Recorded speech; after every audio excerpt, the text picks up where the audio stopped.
I started eating gluten-free way back before eating gluten-free was a thing, more than 30 years ago. My brother was diagnosed with celiac disease all the way back in 1989 when I was 10, and my whole family started eating gluten-free at that point. Ultimately, we discovered that both of my parents and all 5 of us kids have celiac disease, and now several of the next generation also have it, including at least one of my kids. It was difficult and miraculous to get a diagnosis back then, and equally difficult to find gluten-free products. In fact, I distinctly remember a slice of watermelon with birthday candles and another birthday cake made from some sort of puffed rice concoction that actually broke the knife my mom was using to cut it. We were definitely some of the early pioneers of gluten-free living, back when rice cakes were pretty much the only packaged gluten-free foods available. But we now live in a golden age of gluten-free life. Food is well labeled, people actually know what you're talking about when you say you're gluten-free, even at restaurants. It really is amazing how far we've come with diagnosing and feeding the huge population of celiac and gluten-sensitive people in this world. This is one of the reasons I actually celebrate when people come to me to ask for help with a new celiac diagnosis. The biggest reason to celebrate is that anyone with this diagnosis is on the verge of feeling better than they've ever felt before, and it's one of the only diseases where you can live totally symptom-free just by changing how you eat. No shots, no surgical procedures, no medications. I think celiac disease is a pretty great disease if you have to have one. But this is all easy for me to say, someone who can't even remember what donuts and croissants taste like. My gluten-free experience has been expansive, from extreme limitations to increasing possibilities. For people, and especially kids who are newly diagnosed, it's all about limitations. Especially for our kids, changing their diet so drastically and giving up food they love is hard, even if it helps them feel better. They don't want to be different or left out, but they also don't want to slip up and get sick. In the words of my 15-year-old son, being a kid with celiac disease kinda sucks. Don't recommend it. This is the How She Moms podcast with Whitney Archibald. I'm a mother of 5 on a mission to help moms connect with your kids, manage your homes, and create your own unique version of motherhood. I curate ideas from different moms so you can pick and choose what works for you and your family. This is not an episode about how to figure out if your child has celiac disease or a gluten sensitivity of one kind or another. That would require its own complicated episode and, well, a visit to a gastroenterologist and probably an endoscopy, none of which I'm qualified to do. This is for moms who are currently helping their kids live gluten-free or for moms supporting friends and family who are gluten-free. I teamed up with 2 other moms of gluten-free kids to talk about how we help our gluten-free kids.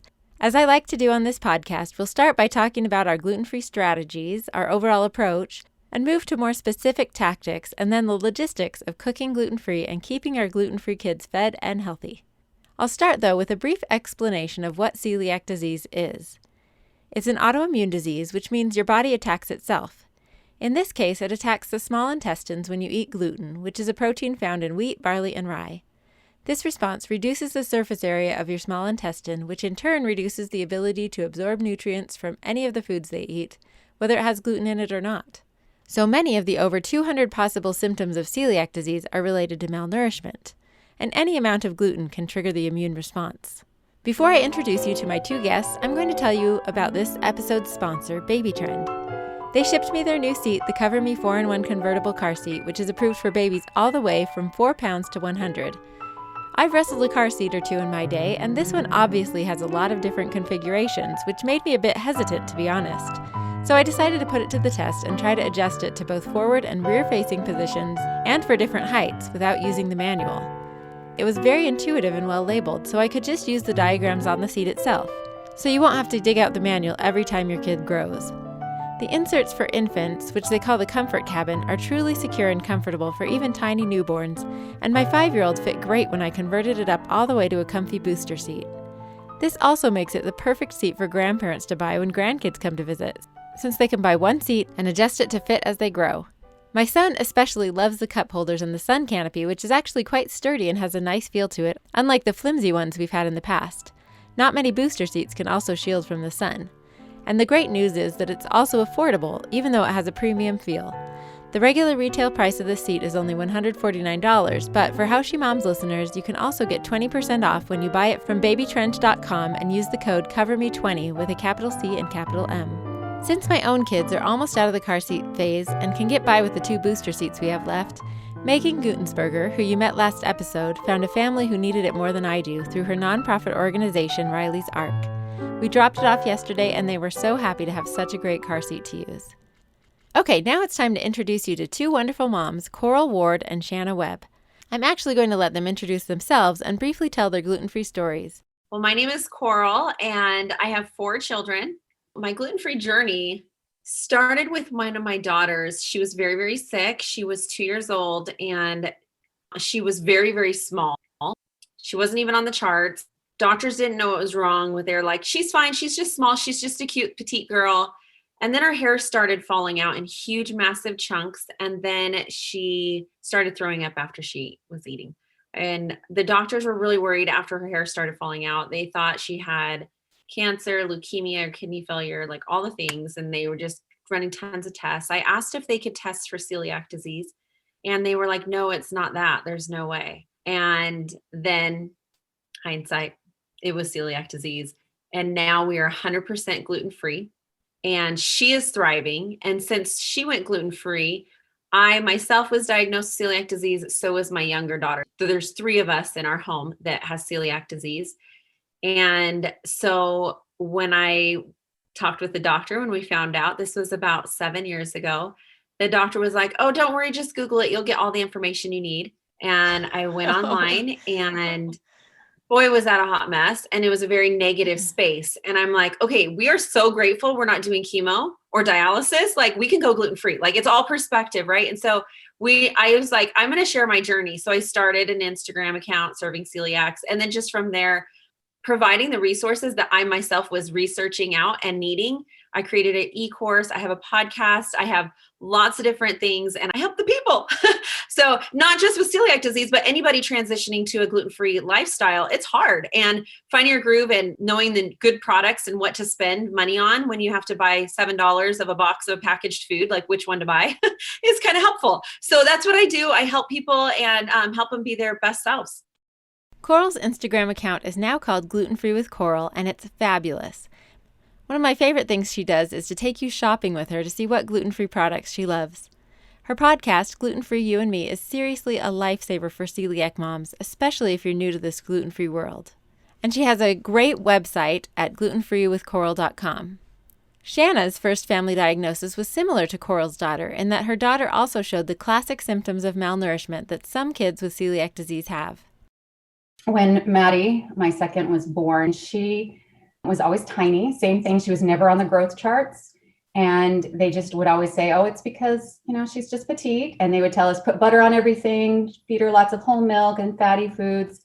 And we knew that there was something not quite right. When we moved to Virginia in 2006, things started getting even worse for her. She started looking like she was starving. She was malnourished. She had the extended belly. She had very bad stomach issues. Her eyes had dark circles. I look back at the pictures now and it just crushes me because it took so long for us to figure out what was going on. But we found the correct doctor, and the GI doctor did the right tests. We had an endoscopy, and they told us it was celiac disease. And I had never heard of this before. And she's been gluten-free ever since. And it's amazing because even just 2 weeks into the diet, she was thriving and growing. And we were so excited every time we would take her to the doctor and could see that she's growing and on the charts. And it was, like Coral said, such a blessing that though it's not something that's curable, it is treatable with a diet change. And we don't have to do lots of doctor visits. We don't have to do needles and drugs. It's a good thing to deal with. I am grateful for that. And then a few years after my daughter was diagnosed, they had us do a blood test on all our kids, just because they said, you probably need to do that just because it runs in the family. And so we did it on our other kids and found out that my youngest son had the same blood indicators in his test. Now, he was 2 years old at the time, and we opted not to do the endoscopy.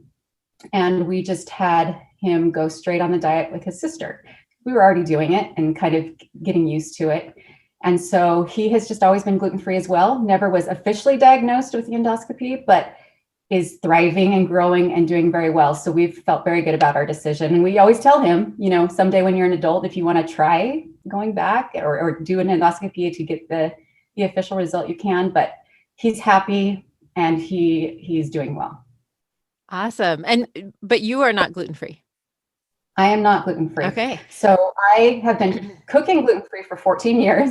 And so I've always had lots of people come to me and say, okay, you've got a lot of experience with this. Tell me how to do it, especially when they're just starting. And so I decided to start a blog and just put all my ideas and food out there. Mostly it's recipes and good food to eat. And so that's just been a fun hobby of mine. I just started it last year, actually, during the pandemic, getting everything in one place for everybody. And it's been a really good experience. Shanna's Instagram feed, GF Kiddos, showcases some of the most mouth-watering gluten-free food I've ever seen.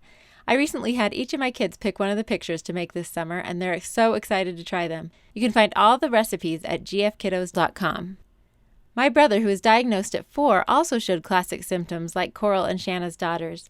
He wasn't growing and he had a big distended belly. But most kids and adults with celiac disease show non-classic symptoms, and like I said earlier, there are about 200 potential symptoms of celiac disease. To make things even more complicated, there's even asymptomatic celiac disease. All my siblings and I react differently to gluten, and we're related. Add to this the fact that the blood test used commonly to screen for celiac disease often ends with false negatives, and it's kind of a mess to diagnose. The gold standard is still an endoscopy and a small bowel biopsy. As you probably know, or have guessed by now, it's also very hereditary. First-degree relatives of a celiac, meaning anyone with a sibling, child, or parent with the disease, have up to a 1 in 10 chance of having it themselves, according to the Celiac Disease Foundation. That's compared to an already pretty high chance of having celiac disease for the general population, which is estimated at 1 in 100. This means there are a lot of people walking around undiagnosed. So when my husband and I first started having kids, we had some decisions to make. We could have started our kids off gluten-free just in case some of them have celiac disease to prevent early complications, including stunted growth. Instead, we decided to assume they didn't have it and feed them a normal diet until they showed symptoms. Then, when my oldest son Jonas was about 9, he got really sick. Here's how he explains it. It felt like I was a skeleton and I was throwing up every time I ate something. Okay. Did you believe that you had celiac disease back then? I barely knew what it was. What we should have done at this point is to continue feeding him wheat until we could get him tested and get an official diagnosis. But we were in the middle of a move and didn't have doctors yet. Plus, he was so sick that I kind of panicked, and I had enough experience with celiac disease that I knew what was going on. So I put him right on a gluten-free diet, and he quickly started to recover. And to make it easier for him, I actually reversed course and put all my kids on a gluten-free diet, so we didn't have any wheat in the house. Since we went that far, I figured we might as well have all the kids avoid gluten outside of the house as well, at least until they were older. They were all pretty young and were fine with it. They learned quickly what they could and couldn't eat and were good about staying on the diet. The problem was that Jonas wasn't 100% convinced that he had celiac disease, so he started experimenting with wheat. I asked him when this started. Probably around like the 6th grade. I started kind of cheating a little bit and eating wheat, and it made me feel bad. So why did you keep doing it? Because it was good. Right. We had no idea he was eating gluten, but his behavior had changed significantly, and we didn't know what to do. His grades were slipping, he was constantly fighting with siblings, and even more so with me. He was missing tons of school because he was constantly sick. It was honestly the hardest period of motherhood for me because I didn't know what was going on or how to help him. Then he admitted he had been eating wheat. I felt fine the first little bit, but then I started getting really, really sick. And what did it feel like? I don't know, I felt like I really didn't have control over my body. I don't know, I can't concentrate very much after eating it. I felt like I was hangry all the time. At this point, I knew we had to get him officially diagnosed so he would have complete buy-in. But to get a diagnosis, you have to be eating enough wheat for long enough to do enough damage to your small intestine. So before he could get better, I had to willingly make my kid really sick. We went to the grocery store and loaded up a cart with things that contained gluten. I was literally gagging as I put so much gluten in the cart because it made me sick to imagine putting that poison into my own body. It was so hard to put my son through this. By the time he had eaten gluten for the recommended 3 months and it was time for his endoscopy, we had hit rock bottom. He was throwing up again and his anger was out of control. But finally we got an official diagnosis. I asked him how he felt about that. Relieved. Really? Because I felt like I didn't have something worse, like a stomach problem worse than celiac disease. So I was pretty relieved. That's good. So now that you're gluten-free for life, How do you feel about that? Kind of sucks. Don't recommend it. And now, are you ever tempted to cheat? Not really. Sometimes, though. Yeah. And what do you do when you want to cheat? I need to eat something else really fast. Jonas will be the first to tell you that this self-control he's had to develop has helped him in other aspects of his life. In fact, we often talk about how saying no to donuts will help him say no to drugs and alcohol. Joking, not joking. I asked him what advice he has for other kids with celiac disease. Here's one thing that would really help you guys out there, the listeners, fans of the pod. Don't cheat. It's not worth it. Unless it's donuts, then it's totally worth it. Now he is joking. Don't do donuts, kids. Okay, so let's talk strategy. I asked Shanna and Coral about their overall approach to going gluten-free. I have to say that when we were first starting this path, it was daunting.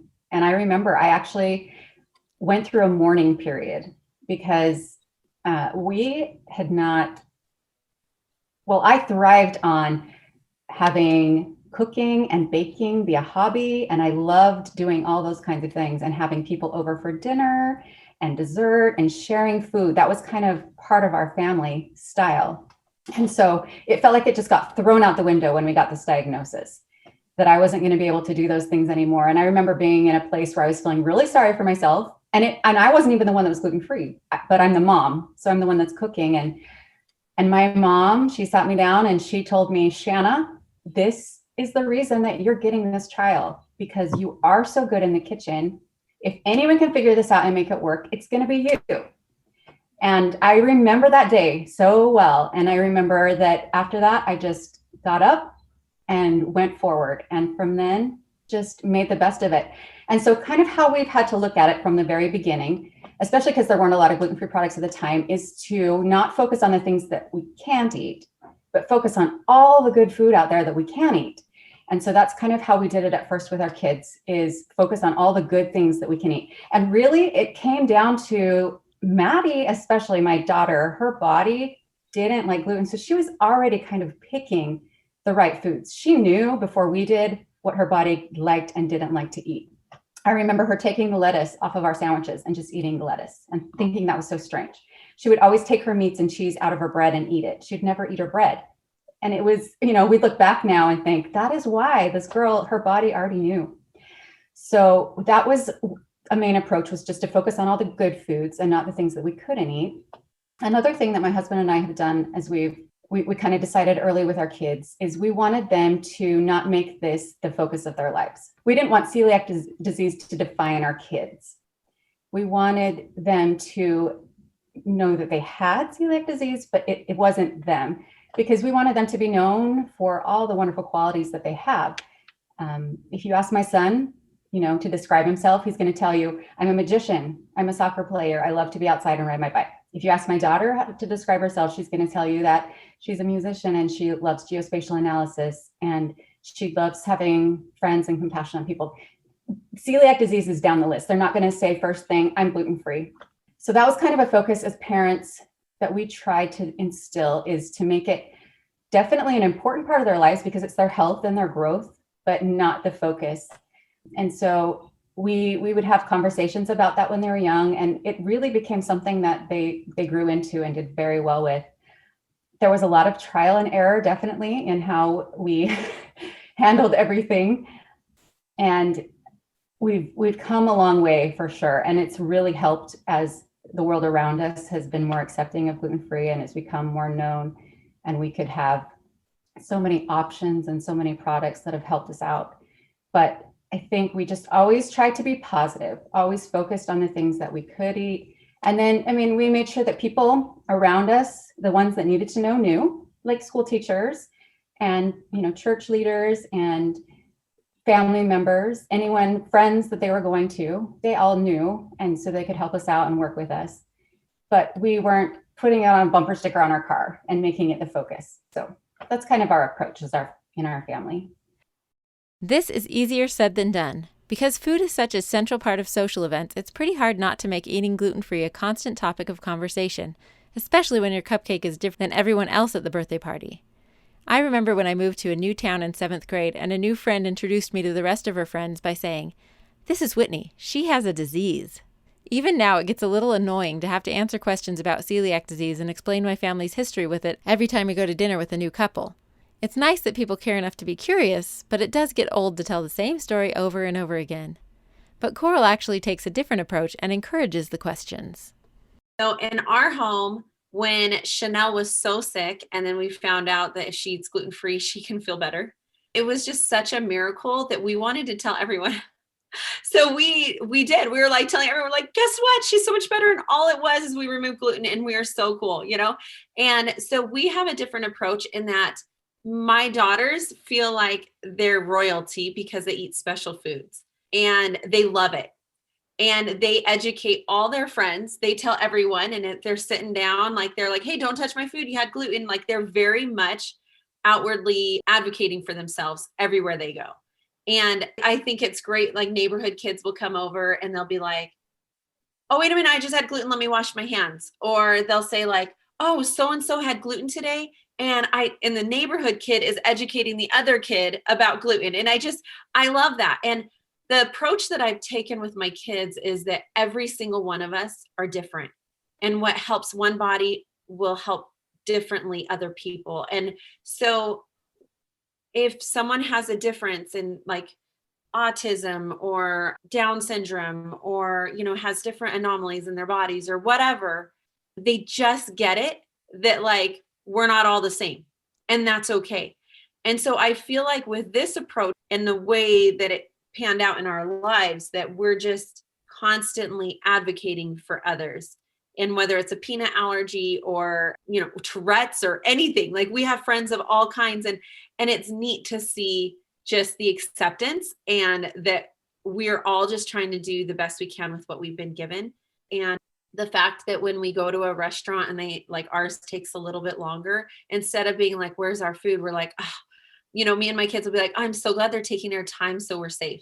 Just little things like that where it's just, okay, well, and it's like that. And when we go to parties, it's so inconvenient. It's so lame. But yet we're like, well, we're just going to run to the car and eat real quick and we'll come back. And in my car, I have cookies and chips and crackers. And, I usually have all the different things, rice cakes and, peanut butter and whatever we would ever want, I have in my car. And so, yeah, it's odd, but oh, well, we're safe and we're thriving. And that's what it comes down to. So sometimes we go through all the different grieving processes often, it's not just like a one-time grieving thing. It's like constantly you're like, that's really lame. Like Costco pizza to me is amazing. And it's kind of lame that I can't have it, but that's fine. We just improvise. And there are so many more foods that we can eat, especially nowadays. I like how both Coral and Shanna mentioned that there's grief involved and that we need to let our kids go through that process. This is hard for me because I want to just jump in like Pollyanna with a silver lining instead of acknowledging and helping people process the loss of the foods they love. I also like how both Coral and Shanna focus on what we can eat on a gluten-free diet. I've helped many, many newly diagnosed celiacs over the years, and a common trap they fall into is immediately trying to recreate and replace all the treats that they love and can no longer eat. First of all, it's not a great idea to rush in with a gluten-free replacement when the real thing is still fresh on their minds. They're going to notice the difference. But it also puts the focus on what they're missing. It can be much more productive to buy lots of the things they've always loved and can still eat, like ice cream, tacos, barbecue steak, even their favorite gluten-free candy and chips, and then gradually figure out how to replace some of the other things. This is the approach Shanna took. I think one of the first things I did is just go through all of our recipes and favorite dinners to see which ones we could still do without, having to change them all up. And so we kind of got a food schedule that could work and sort of stuck with that for a while. And then once we got going, I got more into experimenting and deciding to figure out how to do things. I remember my daughter's first birthday, it was an ice cream cake with gluten-free pretzels as the crust. And it was all right. I've gotten better since then, but just trying to do things that were safe, but, definitely different for our family. But even almost a decade later, it was still hard for Coral to figure out how to go gluten-free. I felt so conflicted with information, and I just didn't know what was right and what was good for my family. And so I had family members who have celiac disease, and I have friends who had celiac disease. And the way they responded wasn't the way I wanted to respond. It was very much a burden in their home. And then just researching different things. It's like, get rid of every pot and pan you ever had, just like start all new. And I'm like, holy expensiveness of life. And like, what do I do? My big thing was like, okay, what does a gluten-free pantry look like? What does a gluten-free fridge look like? How do I do this? Like, when I go to the store, what does that look like? What am I grabbing? What are we eating? What snacks do we have? Like, I just wanted to get the visual of what it was like. And I didn't want to lose my mind. And so for us, like, that was the hardest part, was just like, but what's the real thing? Like, do I have to throw away all my pots and pans or give them away or whatever? And so I actually slowly transitioned. I washed my pots and pans like a trillion times in the dishwasher on the highest. Yeah, I just kept going. And I'm like, I'm not buying new ones right now because I have to buy all new food. So I can't do this. And then in my pantry, I just started separating, like I started scanning and calling every single package I had in my pantry, and knowing, and put it on one side if it was safe, the other side if it wasn't safe. And in that process, that was really good, because then I would look at the safe spot of the pantry and I'd be like, okay, this is what I can eat. This is okay. Like, I can do this. And then slowly but surely, when people would come, I would just give them my gluten food. Like, oh, here, take some home, And because I couldn't get rid of it all at once. That was too dramatic for me. So I did it slowly. And then I learned what I can eat. Because I think that's the scary part. It's like, okay, but what do I feed my kids? Being the mom, you're just like, I'm supposed to provide for my kids. And I don't even know what that looks like. And that's scary. And so once I could wrap my head around, I didn't have to buy all new. I did get toaster and colander and, the main things, but just all the things, I slowly transitioned. And knowing you don't have to go cold turkey. You've been eating gluten your whole life.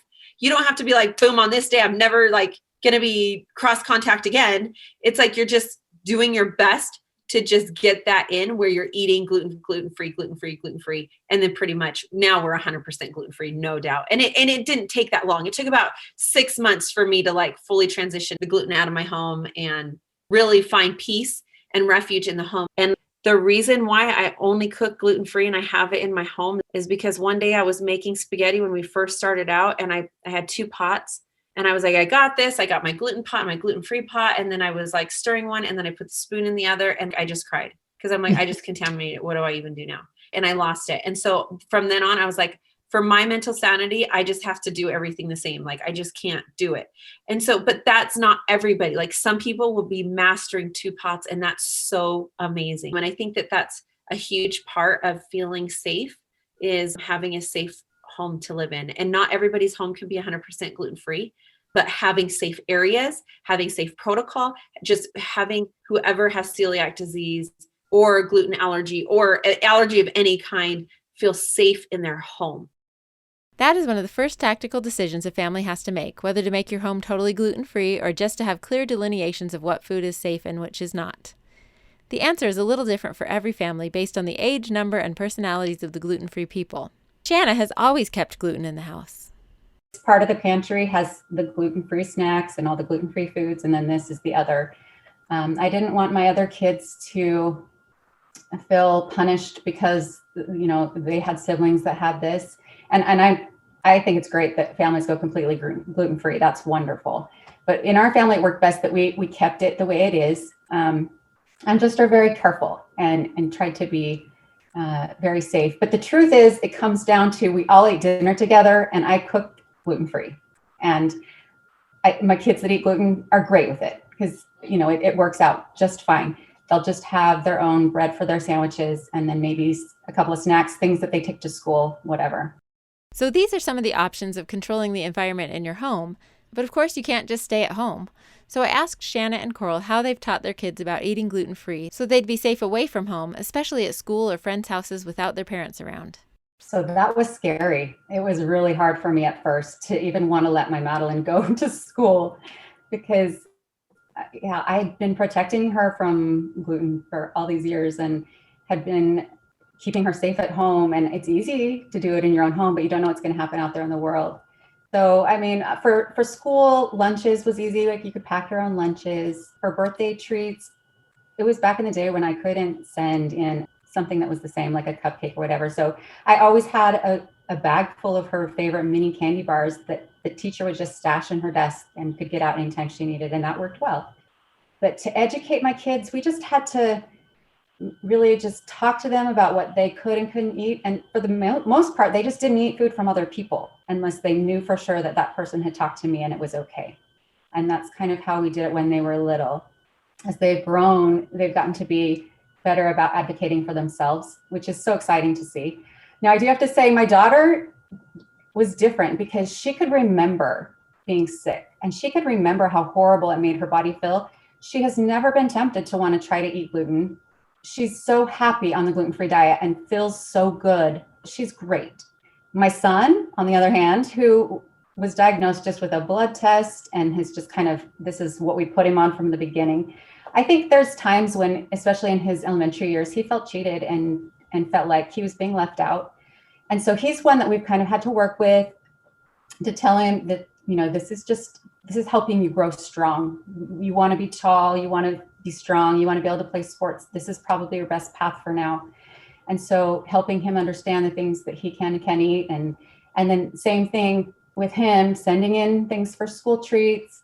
It's so great now because you send him to he went to a scout camp recently and the mess hall had a gluten-free section. And so he thought that was awesome. He was special. He didn't have to wait in the big line. He could go up and get his gluten-free dinner and breakfast. And so the world is so great now. It just makes it a lot easier. Now, when we go out to restaurants, you know, that's something that has also gotten better, but it's still a little tricky. We just have to pick places that have good options. And we've been able to find a lot more in the past 5-10 years. You know, I had very close to Shanna's experience, whereas my one daughter who was very, very sick, even though she was 2, she still remembers how sick she was. So she never has a problem. She's never been tempted or anything. My other daughter, she went gluten-free at 9 months old because she started having the exact same symptoms as Chanel. So we picked it up really a lot earlier. And she has a lot more of a hard time because she never felt horrible. So it has been different. But I think just educating the kids, and we would play games like, we'd go to the grocery store and we'd be like, hey, on this aisle, find 5 things that are gluten-free and safe, you know? And so they'd like go and they'd bring it and I'm like, nope, you know, and like, or I'd pick up something. I'm like, hey, can you have this or can you not? Like, you know, and we would just like play games with that. And then of course, teaching them the certified gluten-free label. I'm like, I don't care if you know your ABCs, just know a G and an F, you know, that's all you got to know. And, you know, so it's just a different mentality, but like really like just having fun with it. And again, the same as Shanna is like, my kids don't eat from other people's homes. Like even now that they're even older, I'm like, don't eat at their house. I have my kids go on play dates after school, after their after school snack until dinner time. And then they come home, or after dinner until like, it's time to go to bed. Like I'm very much like, okay, you just get that couple hour window. And if they are going to stay longer or whatever, then they have like their purse full of their favorite foods. And then I usually bring extra for their friend. So that way it's like, nobody's feeding my kids because their bag of chips could be cross contact with their sandwiches they just ate. And, you know, and their peanut butter is definitely not safe because they, you know, you dip this knife in and you know, you're constantly double dipping, and not in a bad, gross way, but in a real way when you have an allergy or celiac, you can't do. And so just really advocating for them. So like when my kids go to somebody else's house, yeah, don't even feed them. It's totally fine. If they're hungry, send them home. Call me. I'll come pick them up.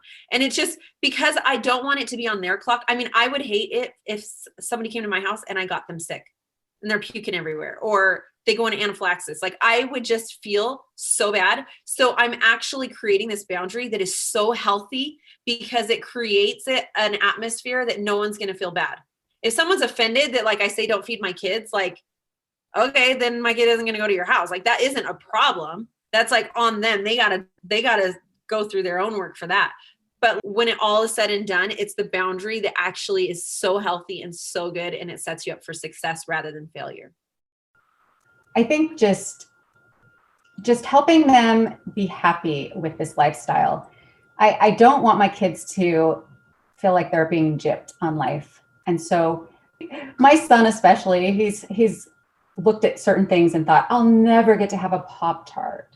I'll never have a Twinkie, you know, funny things that you're just like, you don't really want them. They're not that great.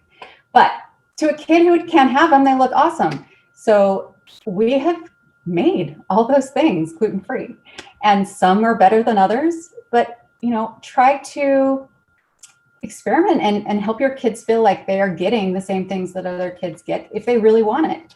And so we've got this great recipe for homemade gluten-free Twinkies, and they're fun and they're awesome. They taste great.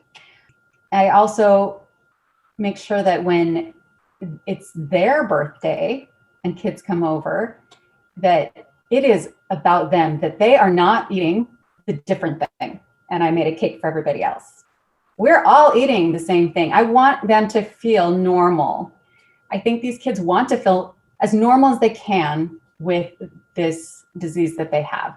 And so we would try to do our best to make it just a part of our lives. And the great thing is that it naturally becomes so. It's kind of neat how that has happened. I really don't think about it that much anymore. And I don't think my kids do either. It's just kind of become our way of life.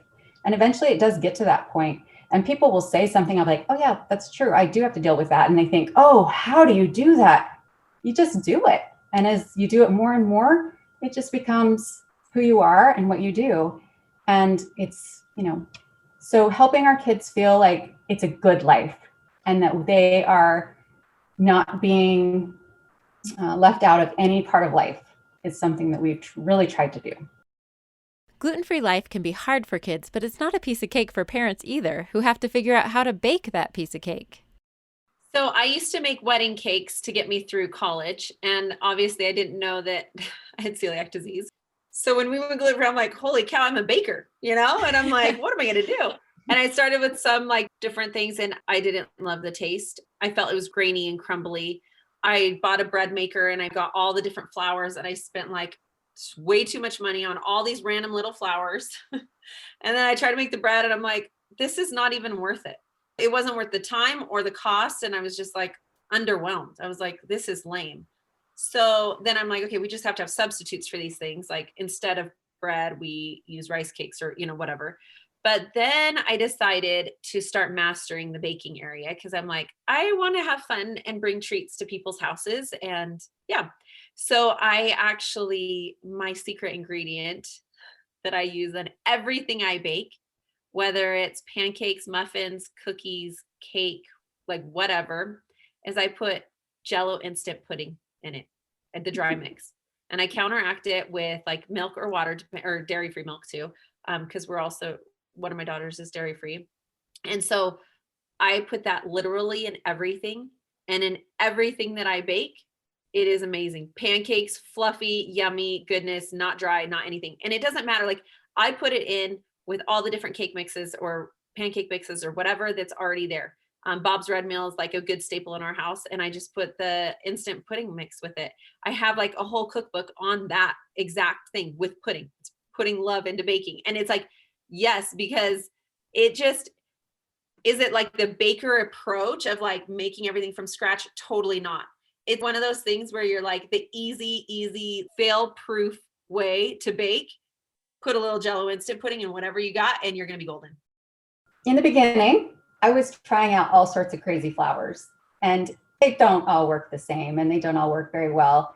And so a lot of things just bombed and didn't work very well. And I didn't do as much gluten-free baking. I think instead of having cake, we would do ice cream, instead of having cookies. Well, actually I did have some cookie recipes, like the monster cookies and things like that. They don't have flour in them, which are great. So we could find some things for that.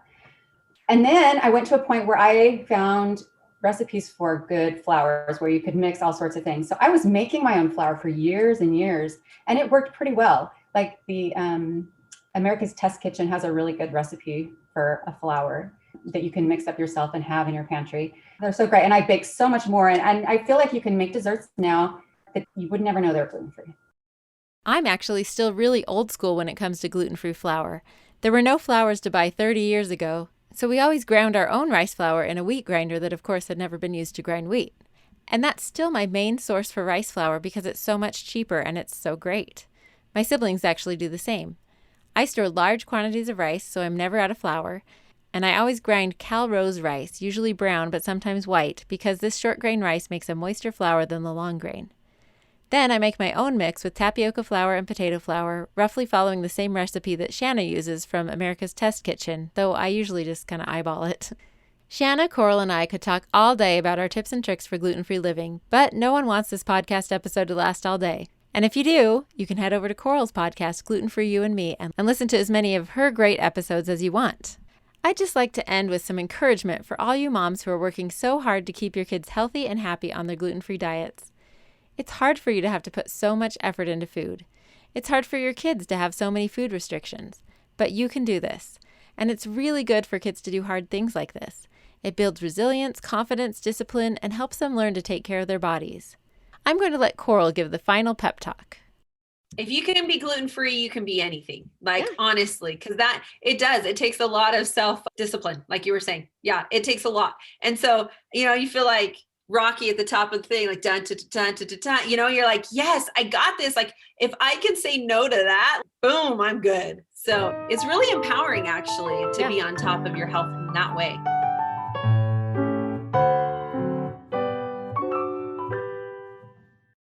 Thank you for listening to the How She Moms podcast. If you like it, tell a friend. The bigger the community, the more ideas. There are lots of ways you can add your ideas to the How She Moms community. We have a Facebook group where we share ideas about upcoming topics and help each other solve problems we're facing in motherhood. You can also follow How She Moms on Instagram for quick tips and ideas. And you can go to howshemoms.com where you'll find transcripts of episodes and lots of other great resources. Special thanks to my mom, Susan Singley, for recording my theme music. She played this song all the time when I was growing up, and to me, it's the soundtrack of motherhood.